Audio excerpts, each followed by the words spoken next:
This morning we're going to continue with our series that we've been doing on Exodus.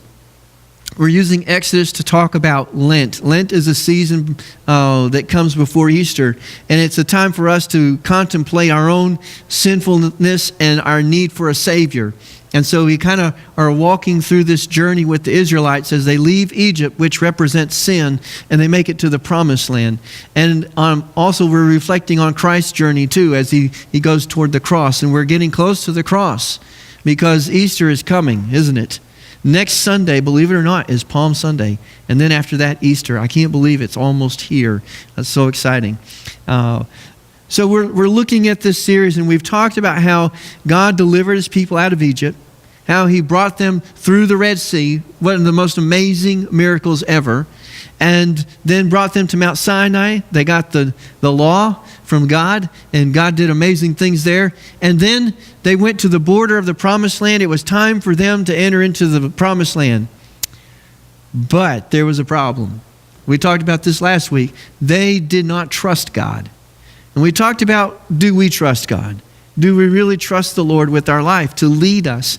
And then Wednesday night, what we did was we talked about how God led them in the wilderness with a pillar of cloud and fire. But then also we talked about, how does God lead us today? We don't have a pillar of cloud or fire to lead us through our life. It'd be nice if we did, but we don't. And so we talked about how the Lord leads us in our lives, and He does lead us, and He guides us through our life if we'll listen to Him and pay attention. So that story last Sunday was at a place called Kadesh, and they were just south of the land of Canaan. They were ready to go in, but they weren't really ready because they didn't trust God. So they said, well, Lord, there's giants in the land. And if we go into that land, they're going to kill us, and they're going to take our children captive. I mean, it's just going to be a disaster. And God said, okay, since that's how you feel about it, then what you said will happen partly. And you will die in the desert because you're going to wander for 40 years until all of you die. And then your children that you thought were going to be taken captive, I'm going to let them go into the Promised Land, and they'll be victorious. So be careful when you complain to the Lord because He might just, He might just honor your complaint like He did theirs. So they wandered around for 40 years in the wilderness. And the 40 years is retroactive from the time they left Egypt until the time they went into Canaan. 40 long years of living in the desert. But now we come back to the story, and really the Bible doesn't even talk a whole lot about that 40 years. There's just not a whole lot in there about that. But now we're back at that point where 40 years has passed, and they're ready to go in the second time. Everybody who was 20 years and old and over had died in the desert. They were all dead. And now it's just the children that have grown up, and they're ready to go in and do what their parents failed to do. So 40 years later, guess where we are? We're back at Kadesh. The same place they were 40 years before when they were afraid to go in. Now their children stand at the same place ready to do what their parents had failed to do. And that's where we're picking up the story. They come, and we're going to be in Numbers chapter 20, by the way, if you want to open your Bibles up. Numbers chapter 20. They come to the border between Kadesh and Edom. And they're thinking, well, it would be really fast if we could just pass through the land of Edom on the King's Highway and make our way up to Canaan that way, and they're going to end up on the east side of the Jordan River. So that's their plan, their strategy. But they want to get permission first to go through the land of Edom. So we'll pick the story up in Numbers 20, verse 14. And it says this: Moses sent messengers from Kadesh to the king of Edom, saying, "This is what your brother Israel says. You know all about all the hardships that have come upon us." Now, it says, this is what your brother Israel says. I'm saying, well, why is he saying that? Is he just trying to butter him up or be nice to him or make him, feel good? Is it like, hey, bro, is it kind of like that? Or what is he saying to him? What he's saying to him is actually literally true. Because if you think about it, you have to go back in time and remember Abraham had a child named who? Isaac. Isaac had two children named Jacob and Esau. The Israelites descended from Jacob. The Edomites descended from Esau. So actually, these people are brothers. They're cousins, really. They're cousins with each other. Long-lost cousins. A whole nation of cousins. The descendants of Jacob, the descendants of Esau. Well, they're family. And so you would think that family would help out family. And so Moses is like, hey, bro, we're family. So we're on our way to Canaan, and we were just wondering, do you mind if we pass through your land? And he says to them, you know about all of the troubles that we've had. And I'm sure that they probably did know about it. In fact, probably a lot of people know. You don't wander around in the wilderness for 40 years in that region without people knowing about it. Especially think about how many there were. The Bible tells us there were 600,000 fighting men. So there was hundreds of thousands of Israelites living in the desert. That doesn't escape people's attention. So people traveling would have known, what is this huge group of people that are out there? So people knew what was going on. And then let's pick it up again with verse 15.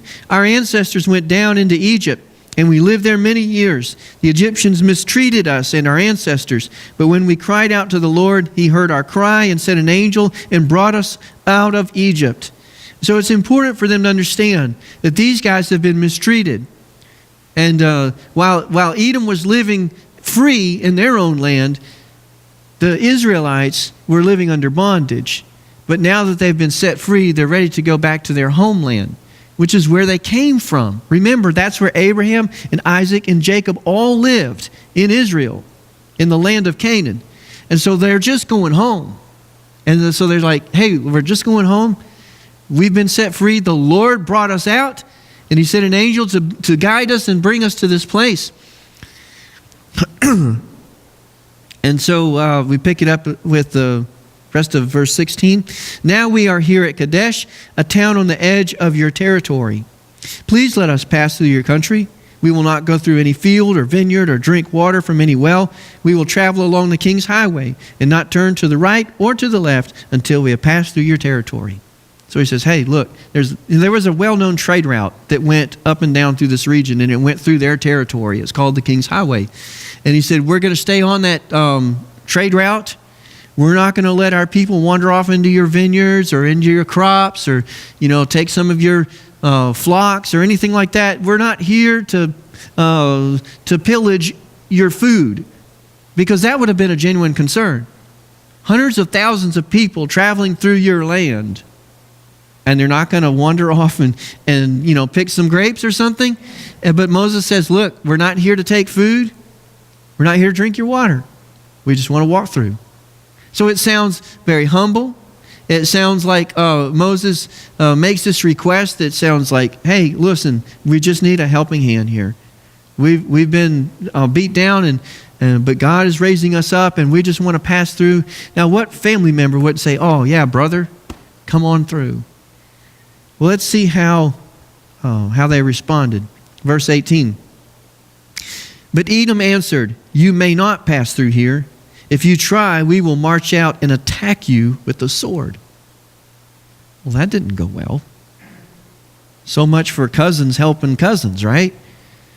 They said, no, buddy, you're not coming through our land. We don't want hundreds of thousands of people marching through our territory and stomping over our gardens and taking off with our sheep, and we just don't believe it.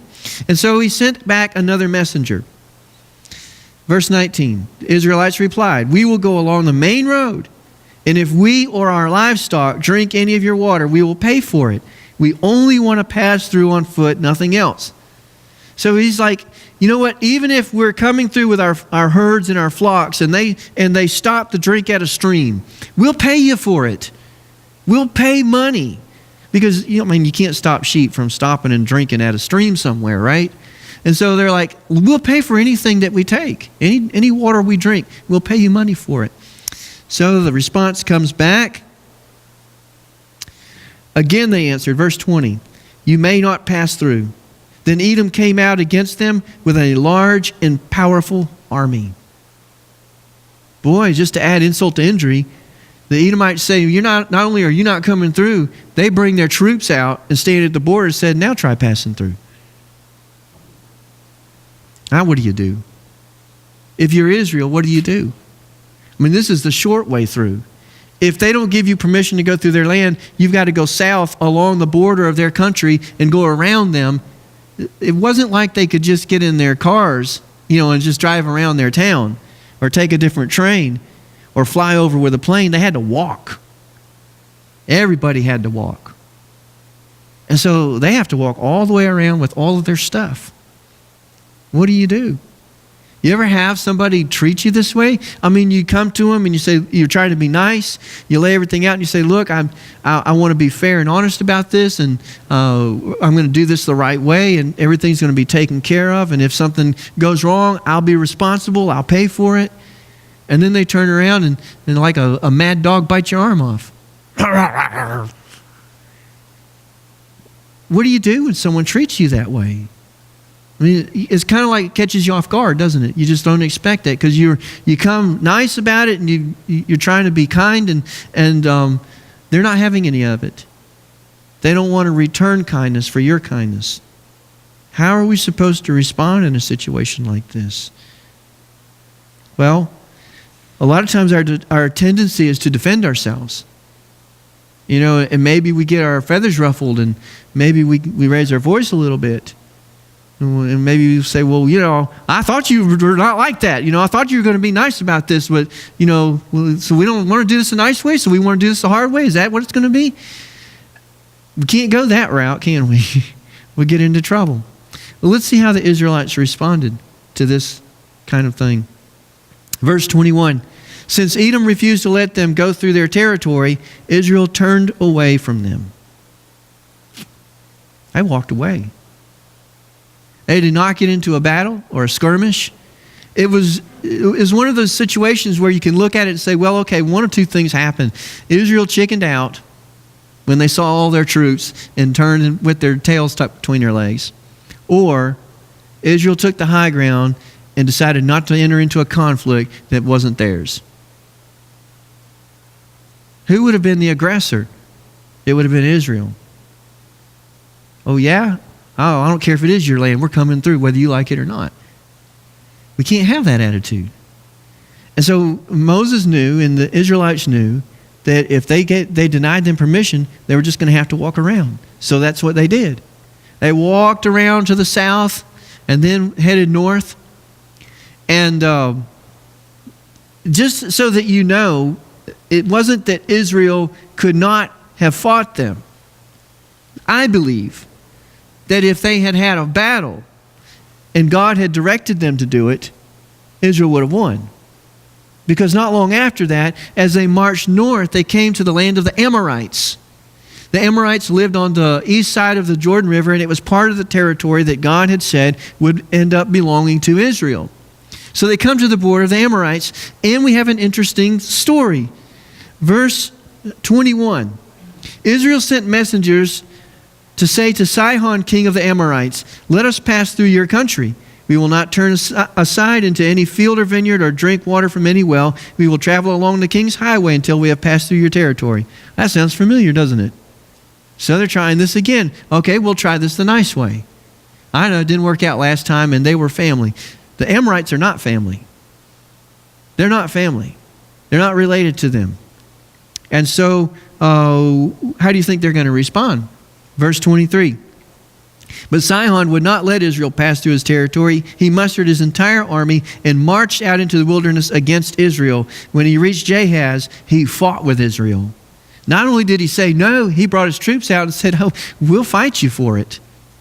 And so they started the battle, and guess who finished it? Israel did. They defeated them soundly. They wiped them out. And the Bible says that they ended up inhabiting all of their cities and territories. They conquered everything because these guys came out to fight against them. But it was also territory that God had promised them would be theirs. And so this turns out to be the first victory in their conquest of the land of Canaan. And it's an incredible time, a time for celebration. The Israelites are all pumped up. They're like, wow, man, can you believe this? I mean, we beat them soundly. Our God is with us. He told us to come here, and he said he would be with us. And even though 40 years earlier, the parents said, we can't do this, the children grew up and they did what their parents couldn't do. And God was with them, and they had an incredible victory. An incredible victory. They occupied all of the cities of the Amorites. Now, I think there's some things that we can learn from this passage and from some others in the New Testament to talk about opposition. Because all of us face opposition of some kind or other. We have a new prayer station up in front of the church today, and it has to do with opposition. We all face various kinds of oppositions in our life. Whether it's a person like the story that we looked at where someone comes against you, or whether it's a circumstance, or whether it's an addiction or sin or sickness or finances. I mean, we're as we go through our life, as we journey through life, there are many times when we run up against obstacles. Things that block us, and we get sidetracked, and we get derailed, and things happen to us, and we have to pick ourselves back up and, well, let's go again.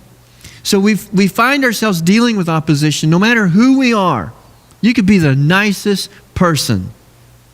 I'm telling you, you could be the nicest person, but somebody's not going to like you. Somebody's not going to like you. And you're going to deal with opposition at some point in your life. All of us will. So I have some questions that I think we should ask ourselves that will help us determine how we deal with the opposition that we face in life. Here's the first one. Am I following God? Am I following God? Now, we know the Israelites were following God because the Bible specifically tells us that He delivered them from Egypt and then led them by a cloud to where they were supposed to go. So the Lord was leading them wherever they went. Now, after they had the battle with the Amorites and they conquered them and occupied all of their cities, they turned their attention north. And they're still on the east side of the Jordan River. So they start heading north, and they come to the land of Bashan, which has Og as their king. That's a weird name, isn't it? O-G, Og. It's not like Wizard of Oz, it's Og. So they come to this place. And when they get there, the Bible tells us that they fought against them as well. Now, I want you to see something here. Numbers 21, verse 34. The Lord said to Moses, who said? The Lord said to Moses, do not be afraid of him, for I have delivered him into your hands, along with his whole army and his land.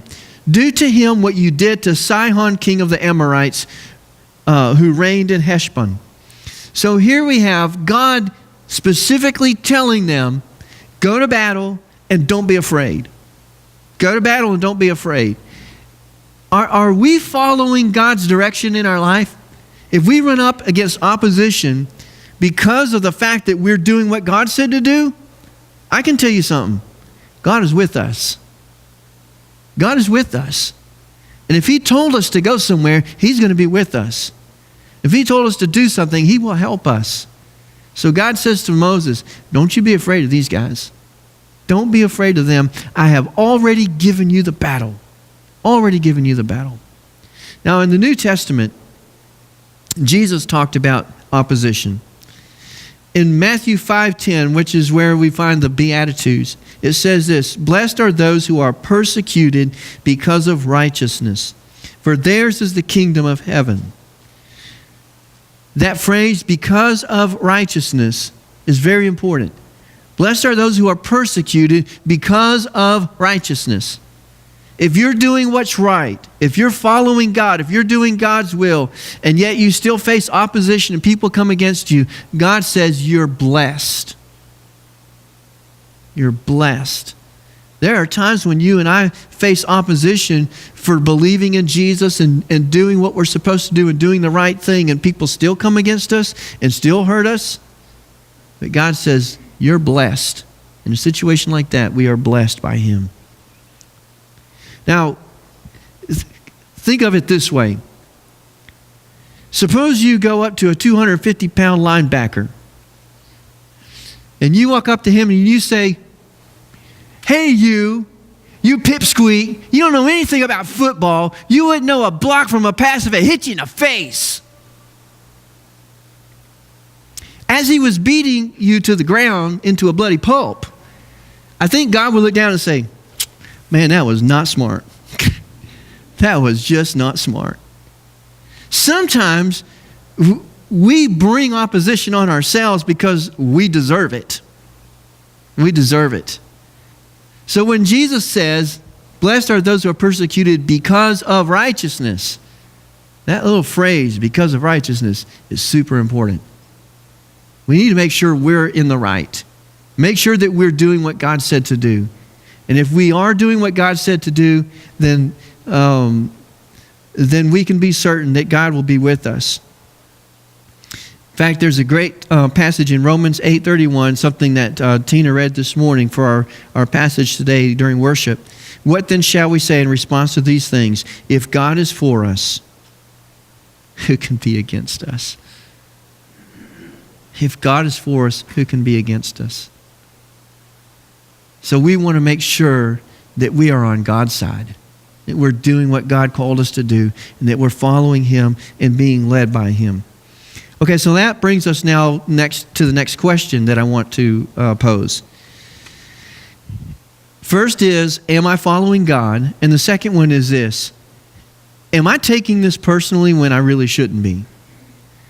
Maybe this attack is against me, but maybe it's not really about me. Maybe this attack that I'm facing has to do with my relationship with God. Maybe what they're really mad at is God and not me. Something to think about. In Matthew 5, again, going back to what Jesus said, He said, blessed are you when you're persecuted because of righteousness. The next verse says this: "Blessed are you when people insult you, persecute you, and falsely say all kinds of evil against you because of me." Because of me. Sometimes when people come against us and they say bad things about us and they attack us and they do evil things against us, it's not really us. It's because of Jesus. Because of Jesus. And we have to watch out for that. Maybe they're not mad at us. Maybe they're mad at God. You know, Paul points out in his letter to the Ephesians that the battles that we face with people, think about, you know, I was saying that family's supposed to help family. Sometimes family doesn't stick together. You say, "Well, you don't know my family. I'm always facing battles with my family." Sometimes we face battles with people. But Paul wants us to understand something, that even though we think the battle is with the person, the battle is really with the evil that is using the person as a puppet. Look at what it says in Ephesians 6:12. "For our struggle is not against flesh and blood, but against the rulers, against the authorities, against the powers of this dark world, and against the spiritual forces of evil in the heavenly realms." The real struggle is not so much with Aunt Susie who's driving you crazy. The real struggle is a lot of times with the evil behind it. And Satan uses people to discourage us, to hurt us, and to abuse us. And the real force behind the abuse is Satan himself. So the real struggle sometimes is with him, not with that person. If we can see life that way, if we can kind of just understand sometimes when we get in that situation where we're facing a persecution from somebody, if we could step back for just a moment, cool down, and ask the Holy Spirit to give us clear vision, I think sometimes He would reveal to us, you know what? It's not really that person and you. It's Satan against God. And we're pawns in the struggle. In this cosmic battle that's going on between good and evil, we end up being intercepted in that sometimes. So if that's the case, Then Matthew 5:12, which is back to the Beatitudes again, is important for us to understand. Rejoice and be glad, because great is your reward in heaven, for in the same way they persecuted the prophets who were before you. If you're being persecuted because of your relationship with Jesus, you're in good company, because there are other people who have gone down that same road. And Jesus points out that all the prophets faced that, and they were persecuted because they were serving God and doing God's will. And so if you're in that same boat, you're in good company. You're in good company.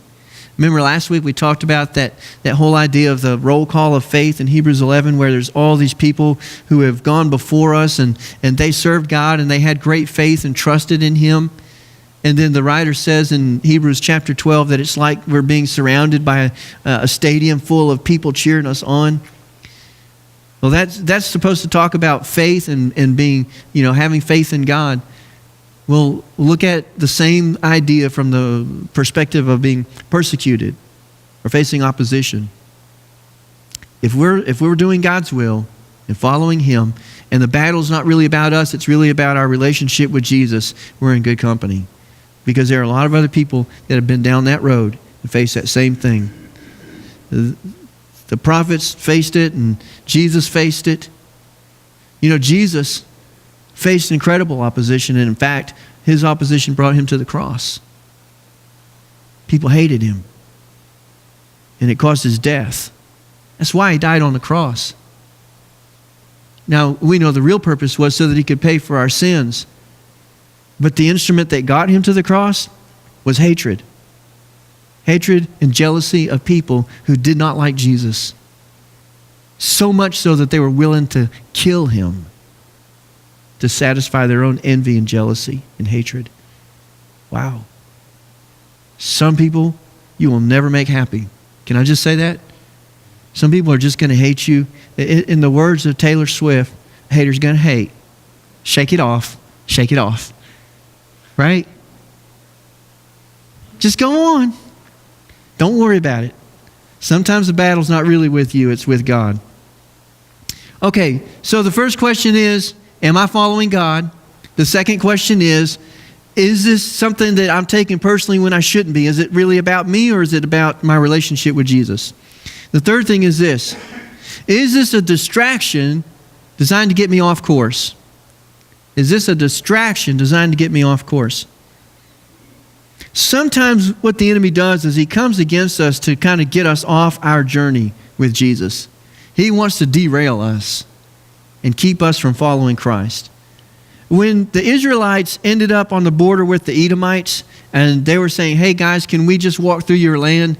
And then they came out and said, no, you can't, and stood there with their weapons and shields. That was a distraction. Their battle was not with Edom.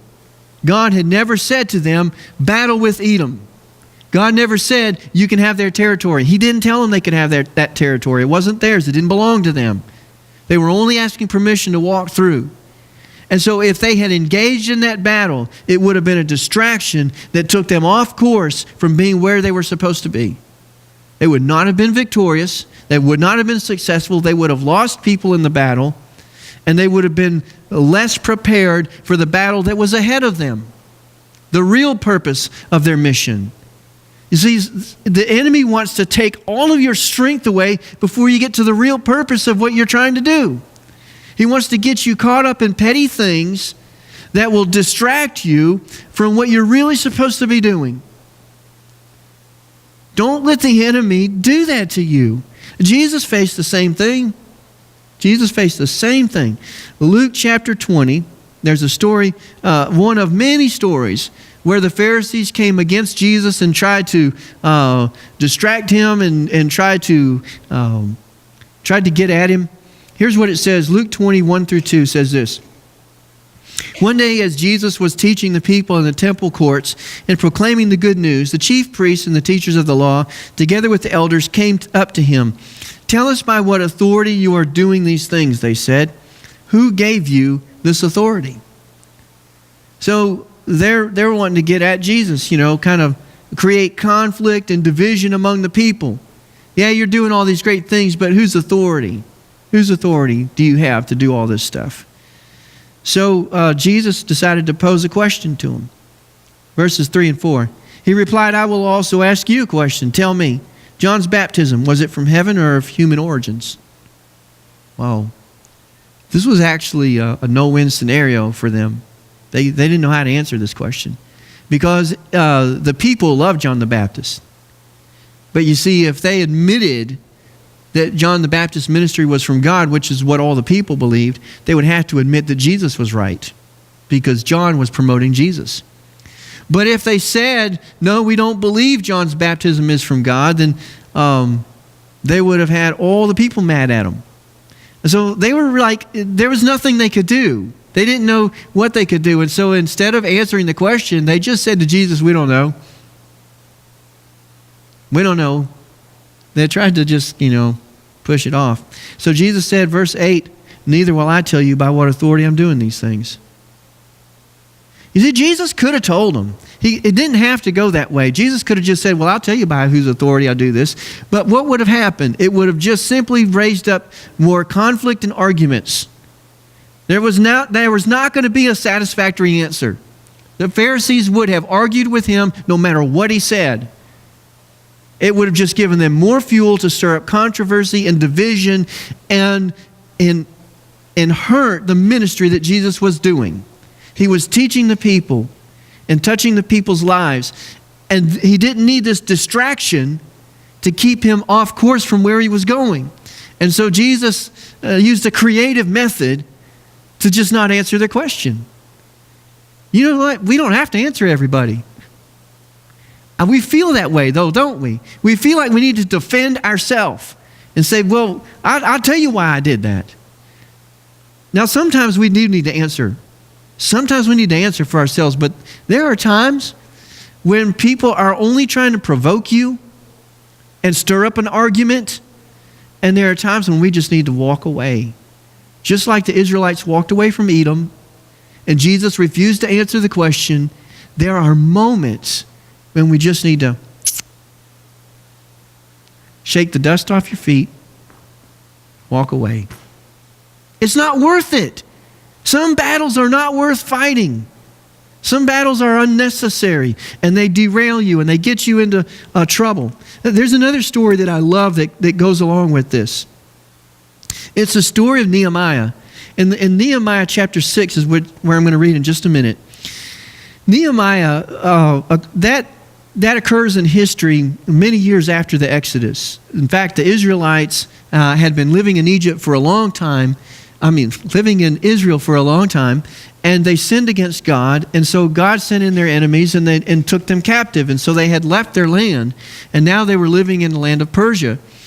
But it was time for them to go back to Israel because their time of punishment was over, and Nehemiah was one of the men who brought people back to Israel, back to Jerusalem, to rebuild the city that was ruined in the battle before that, many decades earlier.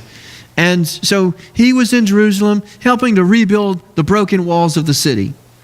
But there were some people who didn't want those walls to be rebuilt because they wanted Jerusalem to remain vulnerable, to remain open to attack.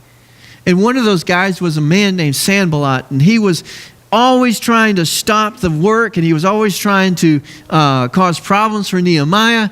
And so Nehemiah kept pushing him off and saying, I'm not dealing with you, dude. Just leave me alone. I'm trying to rebuild the walls of Jerusalem. So at some point, Nehemiah 6, verses 2 through 3, it says this, Sanballat and Geshem sent me this message. Come, let us meet together in one of the villages on the plain of Ono. But they were scheming to harm me. So I sent messengers to them with this reply. I am carrying on a great project and cannot go down. Why should the work stop while I leave it to go down to you? I'm doing the work of God here. I don't have time to come play with you. I don't have time to come mess with you. I'm doing God's work, and this is important. And I'm not going to stop doing this to come down and deal with you. This happened 4 times. 4 times. And every time Sanballat sent the same message and Nehemiah sent the same response. I'm doing a busy work for God, and I'm not coming down to mess with you. The 5th time, They came out again and said it, but he also sent him a written letter that was sealed up. And so Nehemiah opens the letter, and it says this: "It is reported among the nations," and Geshem says it is true, "that you and the Jews are plotting to revolt, and therefore you are building the wall. Moreover, according to these reports, you are about to become their king, and have been even appointed prophets to make this proclamation about you in Jerusalem. There is a king in Judah. Now this report will get back to the king. So come, let us meet together." He made up this story, this rumor. Anybody ever have a rumor made up about you? He made up this rumor to try to provoke Nehemiah to come down to his level. But if Nehemiah had gone to see him, it would have been a trap, and they would have ambushed him. And he knew that. He knew that. So he sent him this reply. And by the way, it was a serious rumor, because Nehemiah was there under the good graces of the king of Persia. And if word got back to the king of Persia that Nehemiah was revolting and rebelling against him and building the walls of Jerusalem to be his defense, that would have been the end. They would have wiped Jerusalem off the face of the earth. So it was a serious rumor. And here's what Nehemiah says: "I sent in this reply." This is Nehemiah 6:8. "Nothing like what you are saying is happening. You are just making it up out of your head." I love that. "They were all trying to frighten us, thinking their hands will get too weak for the work, and it will not be completed. But I prayed, now strengthen my hands." He knew what Sanballat was up to. And he said he was trying to get all the people discouraged and worried and fretting. And then they would not have the courage to keep building the walls and complete the work and do what God had called us to do. You know what? The enemy doesn't want you doing God's work. And he'll do anything he can to make you afraid and discourage you or distract you and keep you from finishing what God has asked you to do. And when that happens, you need to do like Nehemiah and say, "God, I know what the enemy's up to. I know he's trying to distract me. I know he's trying to hurt me. I know he's trying to keep me from finishing what you asked me to do. So God, strengthen my hands. Help me to have courage. Help me to have strength to complete what you've asked me to do. Don't let me give in to his fear tactics." That's an important thing for us to do. Okay, last question, and we're almost done. The last question is this: is God trying to teach me something? You see, sometimes when we face opposition, it's not because we're following God, we're on a mission, we're doing what God said to do, and so God is with me, and who are you to tell me not to do this? And we're not always right. I know some of you think you are always right, but I'm just here to tell you, we're not always right. Sometimes we're in the wrong. And sometimes God is using opposition to teach us a lesson. And so it might be prudent for us to sit back and ask a question when we face opposition and say, "Well, Lord, hold on a second. Let's take stock. Am I in the wrong? Am I the one that needs to learn something here? Maybe there's some sort of sin in our life that God is trying to point out and trying to get us to understand. Maybe there's a situation in our own heart, an attitude or a problem that God is trying to help us with. Maybe it's just a learning process. Sometimes it's not necessarily a sin in our lives, but God is using difficulty and trial to give us strength." I'm not an expert in farm stuff by any means, but what I've been told is that when a chicken is hatching out of an egg, when it starts pecking out through that wall, the temptation, if you're a person watching it, is to feel, sorry for the poor little thing trying to get out and let's just open it up and let him out. But they need that. They need that work. They need to peck and peck and peck and build their strength so that when they come out of that shell, they're stronger. Now, I don't know all the details about that, but that's what I've been told. You know what? I think something like that is true in life. Sometimes we have to go through problems and trials and circumstances in order to be strengthened. I said this many weeks ago. We all want to have miracles happen in our life, but you don't need a miracle unless you're in a problem. We don't want the problem, we just want the miracle. There was no need for a resurrection unless Jesus died on a cross. Jesus was facing great opposition. And the reason he ended up on that cross was because people hated him.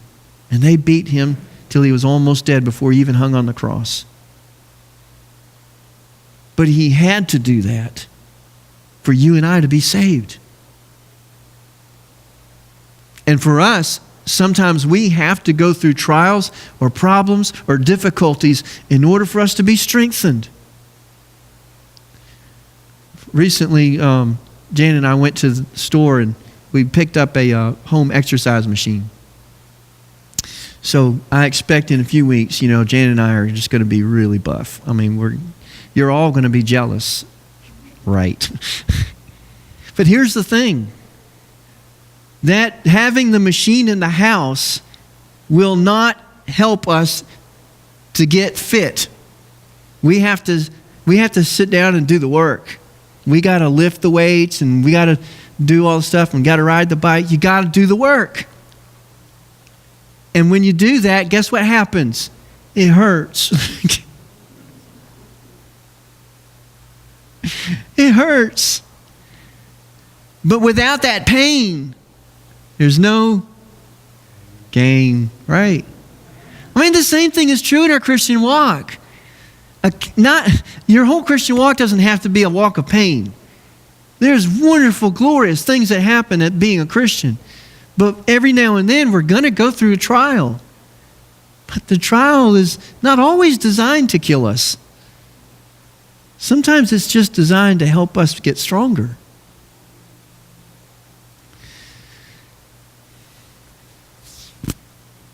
We do need to ask the question, though, am I in the wrong? Because it's possible. Psalm 139:23 says this, "Search me, God, and know my heart. Test me and know my anxious thoughts. See if there is any offensive way in me, and lead me in the way everlasting." When we deal with that, and we get that cleared out, and if that's not it, and maybe it's just something that God's trying to teach us, and God's just trying to build our character.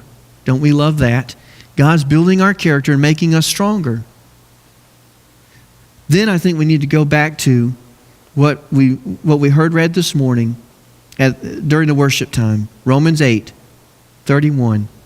What then shall we say in response to these things? If God is for us, who can be against us? He who did not spare his own son, but gave him up for us all, how will he not also, along with him, graciously give us all things? All things. Skip on down to verse 35. Who shall separate us from the love of Christ? Shall trouble or hardship or persecution or famine or nakedness or danger or sword? As it is written, for your sake we face death all day long. We are considered as sheep to be slaughtered. No. In all these things, in all what things? In all of the problems that you face in your life, in all of the struggle, the opposition, the difficulty, the trials, the snares, all of that stuff, in all of these things, we are more than conquerors. We are more than conquerors through Him who loved us. We are more than conquerors. Jesus went to the cross, but He didn't stay on the cross. Jesus went to the tomb, but He didn't stay in the tomb. Because 3 days later, He rose from the dead. And the one who rose from the dead lives in us and gives us strength. And I'm telling you today that I don't care what opposition you go through, what struggle or what trial you face, God is with you. And if God is for us, who can be against us? The resurrection power lives in us today. Let's walk with God. Let's do what the Lord called us to do. Let's not be afraid of what the enemy says to us or what the enemy tries to do to us. We serve an amazing God. Amazing God. I know you believe that. Let's stand up and let's pray as we dismiss today.